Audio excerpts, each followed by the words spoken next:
A Patrick Sycamore story. Loddon, the Imps of Mother Chergrave, by Dakota-Storm Boggan Thompson. Part 1. It was a year after my confrontation with Vincent Straw at Cruden Bay that I received a phone call. It was a call directly from the Pope. The conversation was to the point and quick. "Sycamore," said the Pope, "we need your help.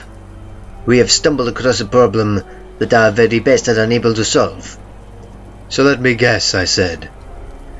"Your best have bitten off more than they can chew, and now that you've exhausted all of your other options, you have decided to call me." "Yes," said the Pope firmly. "I believe in the Catholic Church," I said, "but don't think that I've forgotten about your attempts to take away my codex." "That is in the past," said the Pope. "I am willing to pay you handsomely if you help." "How much?" £3 million. "I'll tell you what," I said. "Make it £1 million. A guarantee that you'll never attempt to take my codex from me again, unlimited access to all of your archives, and I would like a relic of my choosing from your collection. If you agree to this, then I will help you. If not, then you'll have to call one of my colleagues." "Very well," said the Pope. "I will have the £1 million placed into your bank account immediately, and you can consider your other demands met." "Very good," I said. "What's the job?" "A Father Flanagan will tell you all of the details," said the Pope. "Drive to Loddon. He'll be waiting for you at a cafe called Rosie Lee's on Bridge Street. Good luck, and may God smile upon you." With that, the Pope put down the phone, and I was left in the silence of my house once again. "Max," I called. My huge Rottweiler came to my side within seconds and sat down while I fondled his ears. I had heard a little about Loddon. It was a small market town, about 12 miles southeast of Norwich on the River Yar within the Broads in Norfolk. Some people believed that its name means muddy river in Celtic, in reference to the Chet River. I packed my cases and put them in the boot of my Hillman Hunter GLS. Before I put Max in the back seat of the car, I fed him a large bowl of pedigree dog food. I decided to have a piece of sponge cake while he ate. It would take me about 2 hours to reach Loddon, and I felt uneasy about not knowing what was going on there. After I'd washed up my plate and jugged out Max's bowl, we got into the car and began our drive to Loddon. Part 2. We arrived in Loddon at about 3:30 in the afternoon, and made our way immediately to Rosie Lee's cafe. Max was only too happy to stretch his legs and run around my feet for a few minutes. We made our way to the outside sitting area and made ourselves comfortable. A young woman came to me to take my order, who I noticed was incredibly pale and had dark rings under her eyes. "Are you all right?" I asked the woman. "You're awfully pale." "Yes," she replied simply. I made my order of 1 cup of Earl Grey tea and 2 chocolate muffins. "2, sir?" said the woman. "Yes," I said. "One of them is for my dog, Max." At that point, Max's head poked out from beneath the long tablecloth and stared up at the woman. The young woman screamed and ran back into the cafe building.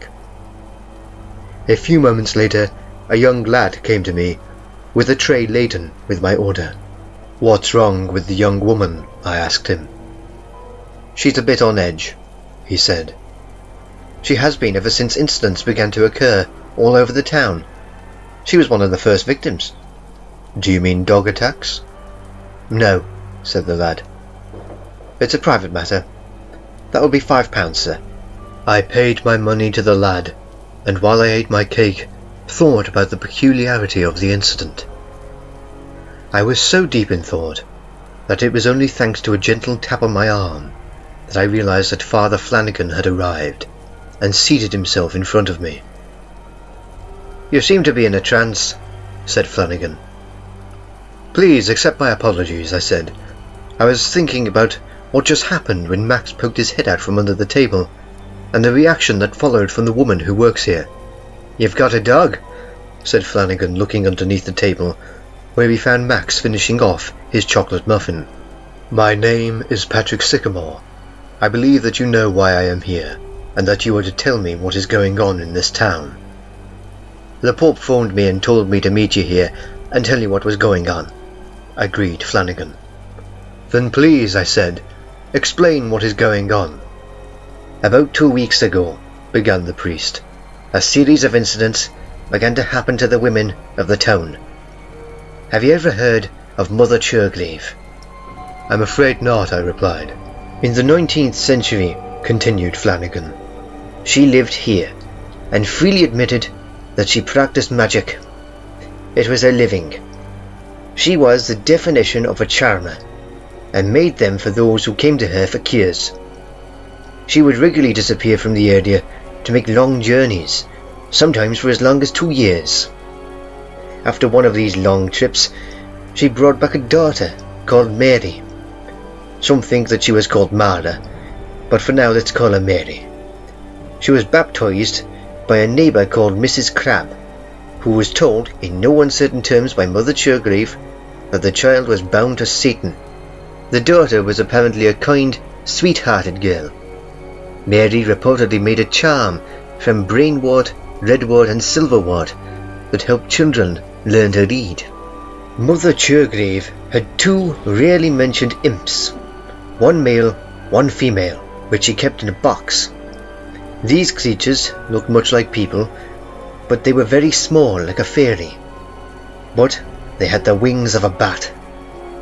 According to a Mr. Morley Adams, the imps could increase in size if they wished, but usually were about the size of a small rat. These imps were used to turn willing women into witches. They accomplished this by biting their breasts. Interesting, I commented. On the night of Mother Chergrave's death, she gave her daughter the box containing the imps and said to take them and let them bite her breasts, claiming that she would become an even greater witch than she had been, and advised her never let the devil be her master, but to make him mind her. She also told her that she was never to marry. Did she do as her mother told her? I asked. No, said Flanagan. Immediately after Mother Chergrave died, Mary put the box containing the imps onto the fire without opening it, and went on to marry. I think that I am beginning to understand, I said. You believe that the imps survived, and that they have decided to take revenge by biting the breasts of every woman in Loddon. I do, said Flanagan. I also believe that Mother Chergrave never died. Why is that? According to one of the victims, she heard the imps talking about returning to Mother Chergrave's abode. It's not much evidence, I know, but I felt it was important to mention. Where are you staying? I asked. At the Swan. I've already organised a room for you. Excellent, I said. I need to study my codex. Come, I said, standing up. I have much to do, and I do not know how much time I have to complete my studies. Part 3. After making myself comfortable in my room at the Swan, I began my research, using both my codex and the internet. Using the codex, I studied imps and their behaviour, which I soon discovered was wild and uncontrollable. I also discovered that imps could be bound or contained in some sort of object, such as bottles and other things. This would explain how Mother Chergrave had managed to keep the imps with her. She had bound them to the box. Did that mean that the box had survived Mother Chergrave's daughter's efforts to destroy it? Was it possible that Mary had only partially destroyed the box, or had it not burned at all? Could it be that it still existed? Had Mary lied to everyone? Had she become a witch more powerful than her mother? Or had she buried the imp box somewhere? There were many possibilities that existed. I decided that I would need to study the wounds and see if there was some sort of pattern. If there was, then it would lead to the unravelling of whatever scheme the imps were following. I opened one of my suitcases and pulled out an old Polaroid instant camera that I had used for many years. I knocked on Father Flanagan's door, and I explained to him that I would need to make a study of the bite marks on the breasts of the victims. After an hour or so, Flanagan rounded up all of the victims, and I explained to them that I was there to investigate what was the cause of their injuries. "What will happen to the pictures after the investigation?" queried one woman. "I will destroy both the colour photographs and their negatives," I said. After another hour, I had succeeded in photographing all 27 of the women's breasts. The women left, and Father Flanagan and I studied the photographs in detail. All of the bites were on the outer side of each breast, and other than a shift in degrees that didn't signify anything, I came to the conclusion that there was no pattern to be seen. I went outside to the back of the Swan and found a metal bucket, into which I placed the photographs, as well as the negatives, and set them on fire. I extinguished the flames with a bottle of mineral water and went back to my room. It was while I was reading through my codex, attempting to find some small fact that would aid me in my search of the imps, when someone banged loudly on my door. I opened the door and found a young woman trying desperately to claw something off of her chest. I saw a flutter of leathery wings, and my hand darted forward and grabbed them. I received several nasty-looking scratches to my hands before I was forced to let go of the creature. Flanagan came out of his room and stared at me and the woman. "What's all the noise about?" "This woman has just been attacked by one of the imps," I said. "For God's sake, man, get a towel. She's bleeding." The imp had succeeded in biting the left breast of the woman, who I soon learned was in fact the landlord's wife. "Flanagan," I said, noticing that the priest had found a first aid kit, "don't sterilize the wound yet. I've got an idea." "Max," I called. The huge Rottweiler came to my side, and I commanded him to smell the woman's shirt and wounds.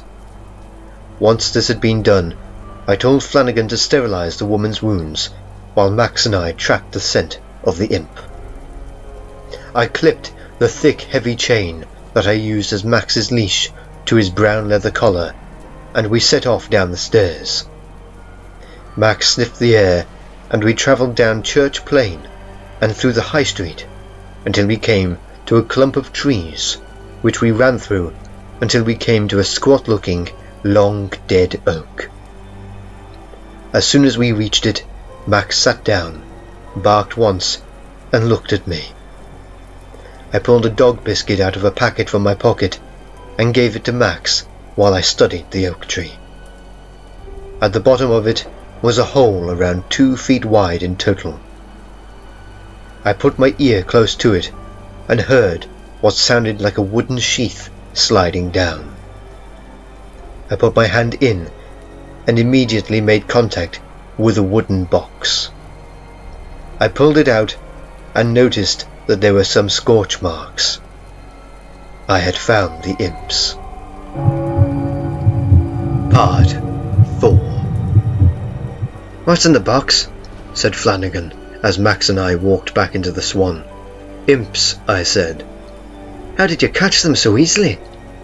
"Max followed the scent of the one which attacked the landlord's wife," I said. "Now all I need to do is destroy them." "How are you going to do that?" asked Flanagan.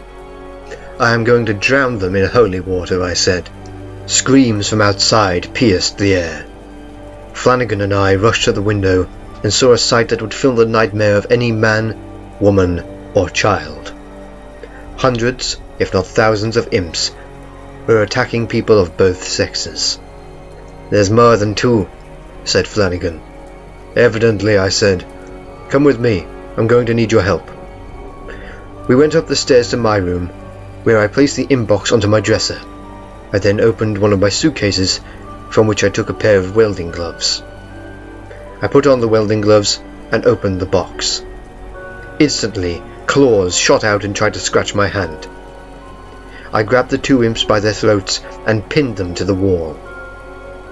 Flanagan, who was holding onto Max's chain leash, suddenly had to brace himself as the huge Rottweiler began to growl and move forward. "I am Patrick Sycamore," I told the imps. "I will give you a simple choice. Cooperate, or I'll feed you to Max, who, believe me, would gladly tear you to shreds right now if Father Flanagan wasn't holding his leash." "Why should we?" said the ugly bat-winged thing. "You clearly need an example of what I am willing to do to you," I said.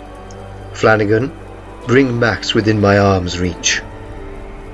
The priest moved forward slowly and cautiously until Max was but 3 feet away. I swung the imp in my left hand towards Max's mouth and waited.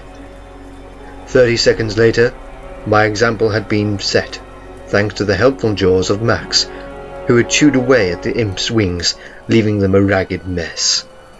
I returned the heavily injured imp back to its place on the wall, where it hung limply in my hand. "Now then," I said, "are you willing to cooperate?" "Yes," said the uninjured imp. "What do you want to know?" "How are there so many of you?" "We live in the trees and old rabbits' burrows," said the imp. "where we breed. There are many of us." "Why have you returned?" "We have been commanded to do so." "By who?" "Our mistress," replied the imp with a hideous grin. "Mother Chergrave." "Where is she?" I queried. "I will not tell you," said the imp. "Flanagan," I said, "get one of the bottles of holy water from my red leather suitcase, as well as the screwdriver and miniature funnel." "What are you going to do?" said the imp. "You'll see," I said. Max was trying to pull away from Flanagan, but stopped when I told him to sit down. I stepped back over to the imp's box and pushed them inside. "Put the lid over my hands," I instructed the priest. "Then close the box up as I retract my hands, and keep your body weight on top of it, so that they don't escape." Flanagan followed my instructions, and the imps were soon scratching at the inside of the box. I grabbed the screwdriver and punched a hole in the top of the imp box, into which I put the miniature funnel. I sloshed the bottle of holy water down the funnel, and Flanagan and I listened to the two small monsters screech as their skin burned and sizzled. "You can take your arms off of the box now," I said to Flanagan. "They'll never be able to escape from the box. That holy water will have damaged them too much." I took the box from the priest and tucked it underneath my bed. "What now?" said Flanagan. "Now," I said, "we fight." I took from my red leather suitcase 2 silver knives that I had bought from a dealer of divine relics and passed them to Flanagan. The dealer had told me that the knives had been used by a great knife-throwing demon hunter in the 11th century. They had sent many monsters and cruel creatures back to hell, as they were about to do again.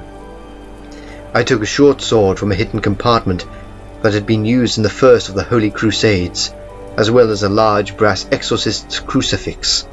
I handed Flanagan a crucifix, which he gratefully took. I called to Max and put some silver sheaths under his huge claws. I had had the sheaths made specifically for Max by an expert silversmith. The silversmith had melted down an 800-year-old silver crucifix in order to complete the task. "We are ready," I said. We walked down the stairs and made our way outside. Hundreds of the imps had climbed onto the roofs to laugh as their comrades tore at the clothes of their victims. We slashed away some of the fetid little creatures from several people and made our way through the waves of horrifying imps.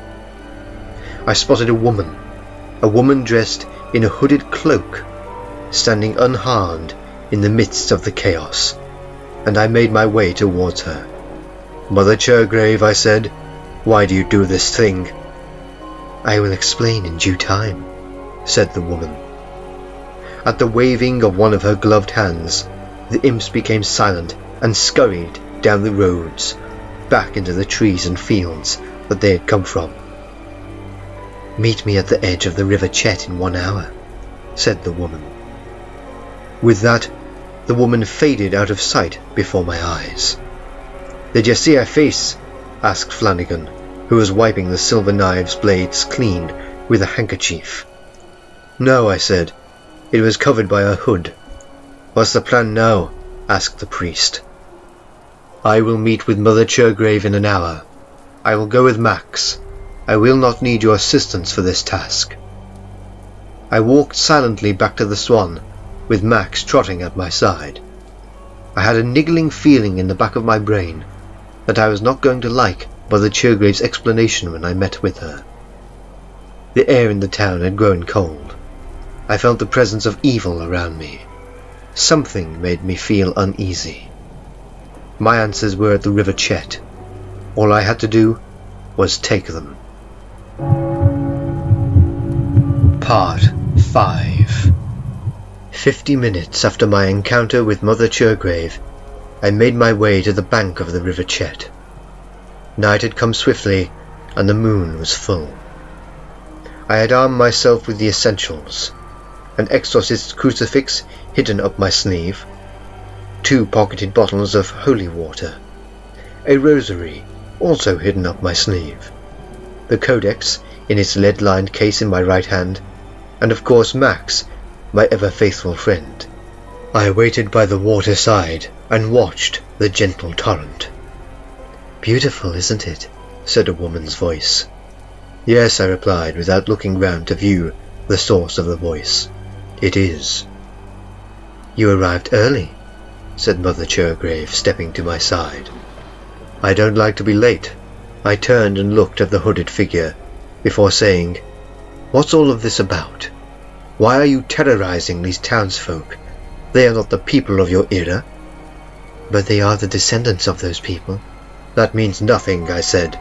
"They cannot help what their ancestors did, as well you know." "Do you know what they did?" asked Mother Chergrave. "The official story goes that you died in your bed with your daughter at your side, who took the box and burned it as soon as you had passed. What actually happened?" I had the sudden urge to suck on a sherbet lemon, so I took one from my pocket and popped it into my mouth. Its sharp flavour shocked my tongue at first, but the feeling soon left as I listened intently to Mother Chergrave's account of what had actually happened to her when she had died. "A day before my death," Mother Chergrave began, "I was dragged from my house and bound with chains to a flat-topped stone. I was whipped and tortured for hours, while all of the townspeople gathered around me to watch. I cried to them for help, but all they did was jeer and cheer my torture on. They took me to this exact spot on the river and half drowned me.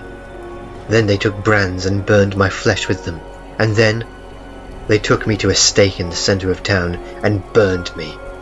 They laughed at me as I screamed. Before they came and took me, though, I hid my imps in their box in the old dead oak and instructed them to breed for as many years as I was gone. I am simply taking revenge on the descendants to right their ancestors' wrong." "So," I said, "how have you come back to life, then?" "My lover returned," said Mother Chergrave. "Lover?" I said. "Surely he would be dead, unless he was of supernatural origin." "He is different, yes," said the hooded woman. "What's his name?" "Vincent," said Mother Chergrave. "Straw!" I exclaimed. "You have met my lover?" queried the witch. "Indeed I have," I replied. "He is quite possibly the most diabolical monster of a man that I have ever met." "How dare you!" said the hooded woman, slapping my face. "Show me your face," I said. "What?" said Mother Chergrave confusedly. "Do it," I said. Mother Chergrave raised her hood and looked at me. Her face was that of the woman from Rosie Lee's. "So," I said, "are you possessing this body, or is this your actual form?" "I am possessing this girl," said Mother Chergrave. "It suits me, I think." "Have you noticed anything while we've been talking?" I asked casually. "No," said the possessed girl. "Why?" "Max is behind you." Mother Chergrave turned and screamed. Evidently the Witch of Loddon was scared of dogs. "He's very well trained," I said. "He sits when I say, he comes to me when I call to him, and when necessary, attacks when I tell him to." "You wouldn't," said Mother Chergrave. "Think of the wounds to this girl's body." "Wounds heal," I said. "I have many tricks up my sleeve. Some are traditional, others not so much." "Imps!" cried out Mother Chergrave. All around us, thousands of the hideous creatures sprang up, digging themselves out from soil. Others came from the river, while other groups came from the trees. "You are outnumbered," declared the witch. "Yes," I said, "but you're still going to lose. Max, hold her." The huge Rottweiler lunged forward and grabbed a firm hold of Mother Chergrave's left leg. "Good boy," I said, dropping the codex in its case flat onto the floor and standing upon it. The imps suddenly began to convulse and screech. All of a sudden, I found myself no longer surrounded by imps, but fully grown demons. "Come on then," I said. "I haven't got all night." The demons came screeching towards me as I whipped out the exorcist's crucifix and held it before me. "Demonium nunc vadam, emen dico vobis faciam, jus protegit me." The demons stopped for a moment before carrying on towards me. I knew that the power of the codex would stop my attackers from touching me because of its protective charms that had allowed it to survive so many years. The first demon tried to lunge at me, but was stopped by an invisible force. I smiled and pushed my crucifix into the center of the demon's chest. The hideous creature hurled itself backwards and tried to tear away the burned flesh on its chest. Unfortunately for the demon, the imprint of the crucifix remained, and soon the monster became still. I watched its hideous form shrink back to its original size, where it began to burn. "Did Vincent by chance happen to mention any of his enemies to you?" I asked Mother Chergrave. "You are Patrick Sycamore!" cried the witch. "He told me to be wary of you. Your magics are strong, but mine are stronger." With that, she slapped the side of Max and sent him sprawling. "Did Vincent come to the town itself?" I asked. "Yes," said Mother Chergrave. "Good," I said. "That explains why he is here." I pointed at a huge figure sitting next to a large birch tree. I had given Black Shuck Vincent Straw's scent in Cruden Bay as his reward for coming to my summoning. Evidently, he was still following him. "No!" shrieked Mother Chergrave. The witch raised her hands into the air and clenched them into fists. Huge bolts of lightning struck the ground, starting small fires in the grass.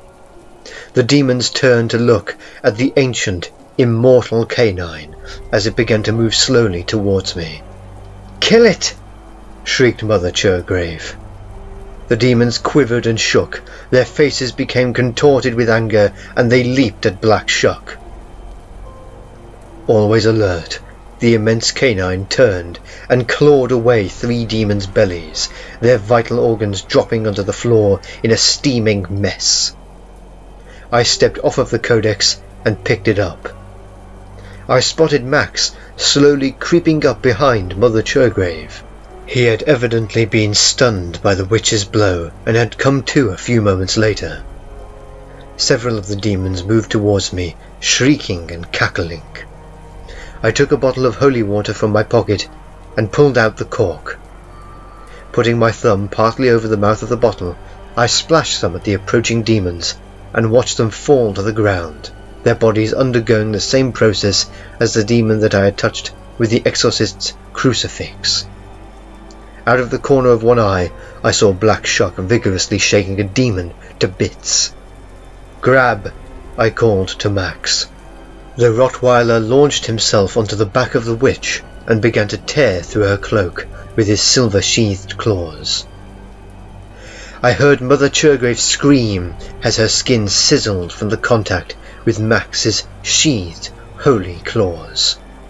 "It's a shame," I said. "You could have come back and tried to make people understand what happened to you, help them learn about their past.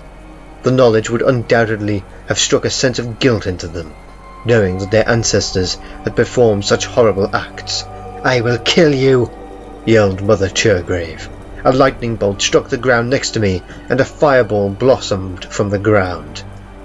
"Your aim's off," I said. Max had by this point managed to completely tear away the witch's cloak and had grabbed the back of her neck in his jaws in order to pin her down. "Release," I said to Max as I reached him. Max came to my side and sat down. "I told you he was well trained," I said to Mother Chergrave. "You will suffer for this," said the witch, raising herself onto her knees. "I think not," I said. I unfastened the heavy-duty clips on the Codex's box and opened the lid. "What is that?" said the witch.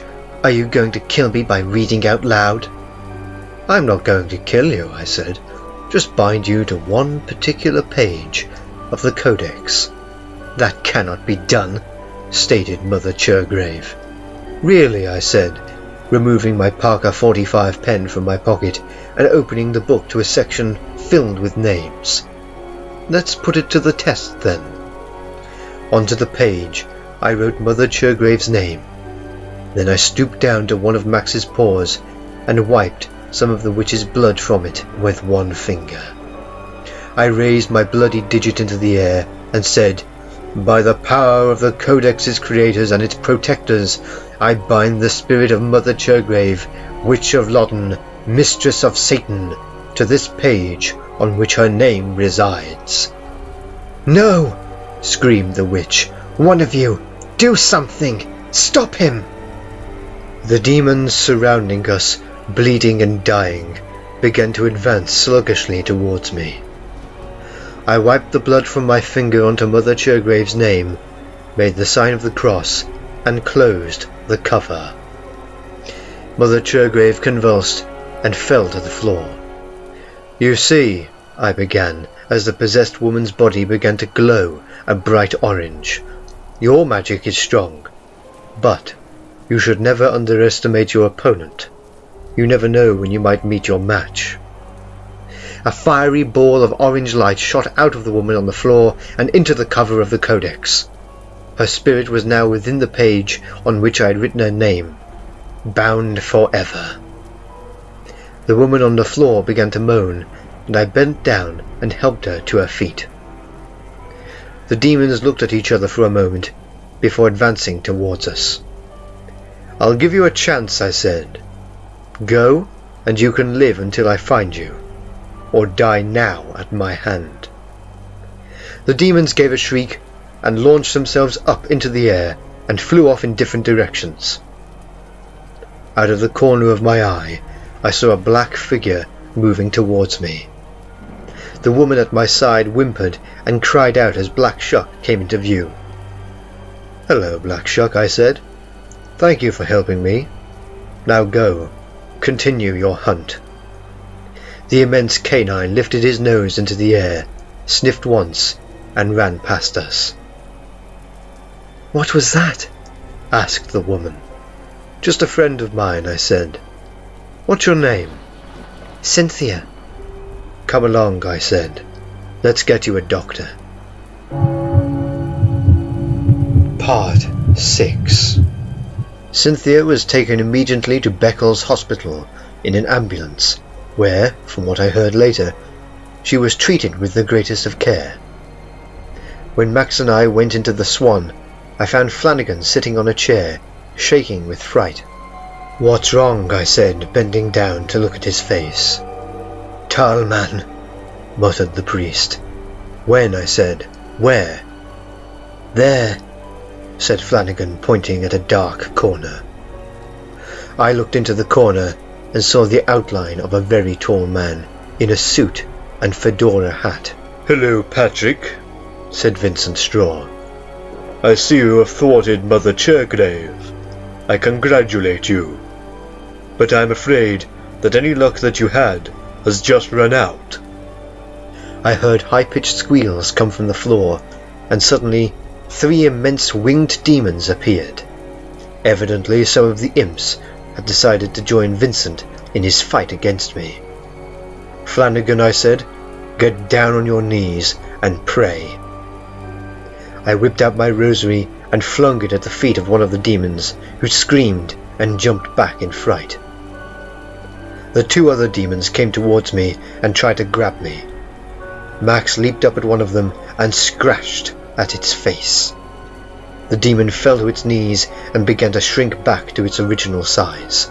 The 3rd demon succeeded in grabbing me by the shoulders and flung me through the front window of the Swan, where I skidded along the ground. "What's going on?" somebody shouted. The demon burst through the wall and came towards me. I pulled out a bottle of holy water from my pocket, pulled out the cork, and waited for the monster to pick me up again. The demon lifted me into the air and opened its jaws in order to bite my face. I poured the holy water down its throat and was dropped onto the floor. The demon shook, stared around wildly. Its body expanded in various places before it suddenly burst into flame and began to scream. I ran back into the Swan and saw that Straw had disappeared. I was about to run back out of the building when I was suddenly set upon by a great many of Mother Chergrave's Imps. I tore some of them off and ran outside. I felt them trying to scratch through my coat and trousers. I heard their shrill cries of bloodlust. I rolled onto the floor at high speed, squashing several of the creatures. "Max!" I yelled. I heard the sound of heavy paws coming towards me and saw Max leap onto me. In a matter of minutes, all of the Imps were dead or dying. Vincent had believed that after my fight with Mother Chergrave, it would be simple to kill me with the Imps at his command. I clambered off of the floor and walked back to the ruined building and went inside. "What's gone on here?" cried the landlord. "This'll cost thousands of pounds to fix." "Don't worry," I said. "I'll pay for the damage. May I have 2 glasses of brandy for myself and Father Flanagan, and a bowl of beer for Max, please?" While I waited for my order, I sat down in front of Flanagan and tried to relax my aching muscles. "He told me something," said Flanagan, as he'd finished his brandy. My muscles tensed up again. "What did he say?" I asked. "He said something about meeting him." "Did he tell you where?" "Yes," said the priest. "Well," I said, "where?" "Crowland, Lincolnshire," said the priest. Vincent was no doubt waiting for me to come to him, so that he could trap me and kill me somehow. I would be ready. "I'm coming for you, Vincent," I thought to myself. "I'm coming for you."